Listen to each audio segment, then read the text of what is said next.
Okay, the title of this rant is going to be "How to Kill a Gaming Group in a Town of People." Well, I guess more so, how to kill a gaming scene. I'm going to talk about exactly what happened at the gaming scene that's in my hometown. It was a quite a large gaming scene at one time. At least 18 players were playing in it, and it's a military town, so you have a lot of transit people that they come and they go. But you still had a core of about 8 players that usually played every weekend on Saturday at a particular gaming store. This particular gaming store, you had to pay $2 to play at, and it wasn't the best looking gaming store. It was run out of a bingo parlor. We had our one day that we could play on Saturdays, which wasn't. It's okay with me. $2, I've wasted more. I've wasted $2 in places before, so and got nothing out of it. So $2 is not a problem. The problem came in, it's well, the gaming group started off as just 3 people. Well, it was a gaming group there before that were playing fantasy, and they were very, I would say, snooty to new players, and they weren't very welcoming to players outside of their small group, and so it took me about 5 years to actually start playing fantasy, and at that time I think it was seventh edition, and I only started playing fantasy when I got tired of playing 40K because at the time there were only two other. I like the challenge of these of tabletop games, so there were only 2 guys there that were actually a challenge, and then the rest. It's not only just a challenge; it's also the attitude of the gamers that are in the particular group playing the game.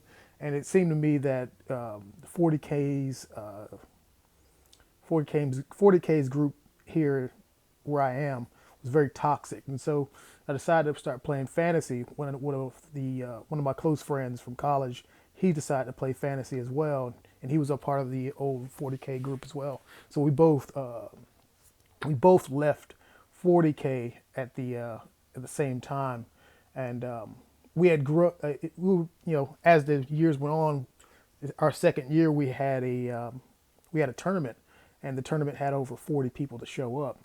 Well, later later on, I think it was a year after that, the group was getting quite big, and everybody, people were coming in on a regular, and then we had a particular player that came in and he decided that he wanted to quote unquote grow the group, and so he decided to start playing campaigns. Campaigns are good, but the problem is with this particular type of campaign that he wanted to run was that it was closed to new people. So if you had 6 people at the beginning of the campaign, you were going to have 6 people by the end of the campaign. It wasn't open to new people wanting to come in. And my whole the reason why I liked going out to this particular store was every weekend there seemed to be somebody else that would come in and I could exhort them to want to play fantasy. And so that's how we grew our group. It was just me and the players that were in the group that I was, our large group at that time, selling fantasy, basically, and they were digging it.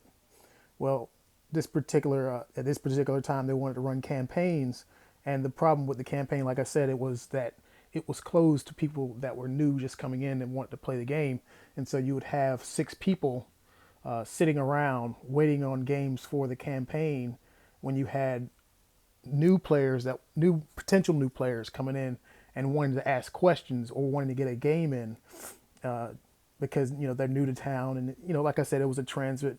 Uh, there's a lot of people coming in and out of this particular town, and so if you tell these people, I'm waiting on a game for a campaign we're playing, and so I can't play with you. So eventually, week after week, you would have these same people coming in wanting to get a game in, and every week they would get the same answer: I'm waiting on this campaign game. I can't play with you. And so eventually it started to die. Our little gaming group started to die. Um, and, you know, I was getting quite frustrated with this. And so I never really got into the campaign. I was still trying to toe the line, and play anybody. But I only had one army at the time. Um, and, you know, every time they come in, that they're playing Chaos Warriors every time, and and I always had these funky lists were just weird. Like I had a list where it had like 5 wizards in it, and no, and no lord, and sometimes the list would blow itself up. I was just at that time I was just having fun with the game, but you know the way you want to grow a group is to be open to all new players, and you want to sell the game to everyone. And I think as a whole, I think if everybody had that mindset, fantasy would have not gone the way it went. A lot of people do, some people do act snooty when it comes to accepting new players, and I feel that was counterintuitive. And also, what you don't want to do is start gaming groups that are in someone's house, because they're not open necessarily. I mean, you can say that this is open for everybody to come to your house, but is it really open to come to your house for everyone to come to your house? I mean, it's a lot of times it's a lot of people who might not feel comfortable at your house, being that they're, you know, shut away, and so they might decide to just want to play it at a store, which is open, and you get to see new people coming in. Um, and there weren't that many gaming stores in the town I'm in, so people had no choice but to show up at the gaming store. So it's actually counterintuitive to have a gaming group that's specifically at a person's house. Not everybody knows where you live. I mean, you can, you don't necessarily want to put your address out on Facebook and have anybody to just show up at your house. So that's really counterintuitive to growing a gaming community, to isolate yourselves. So isolating yourself is one of the ways that you kill a gaming community. Yeah, you can invite people to your house, but some people, when you invite them, when they invite people to their house, they become the person that is doing the inviting.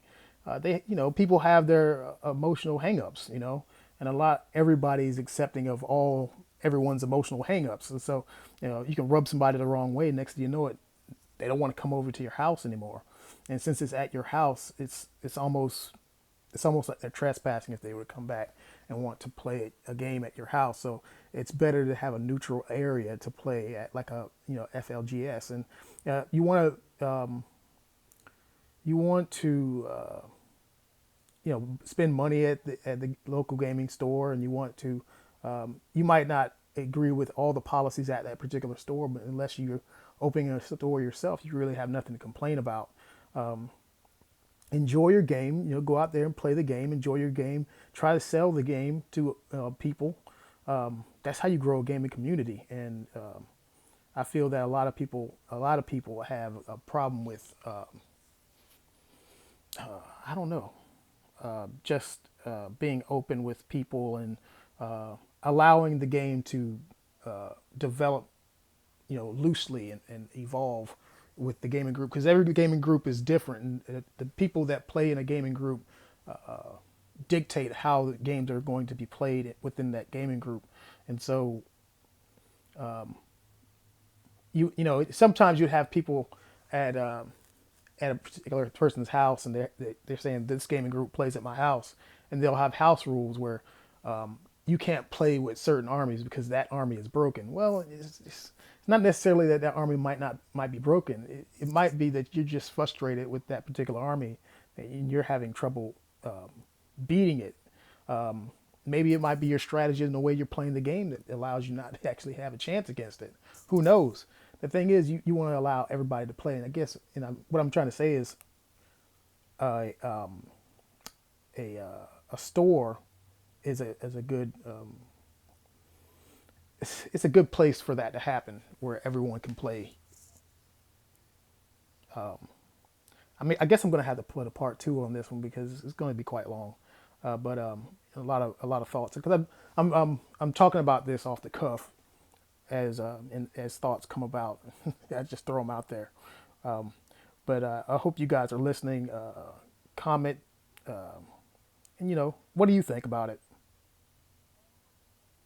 See you later. I mean, tell me what you think, guys. Is it right to have like a sterile space where you come and play like at your house, kind of like a safe space, nice and sterile of anyone that could actually or anyone that might be a really good player that might actually be able to defeat you, or is it better to have it open and so you know you can have all levels of play. I to me, I think it's better to have all levels of play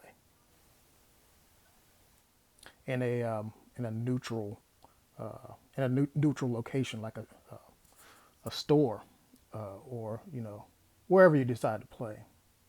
But yeah, now I'm done for now.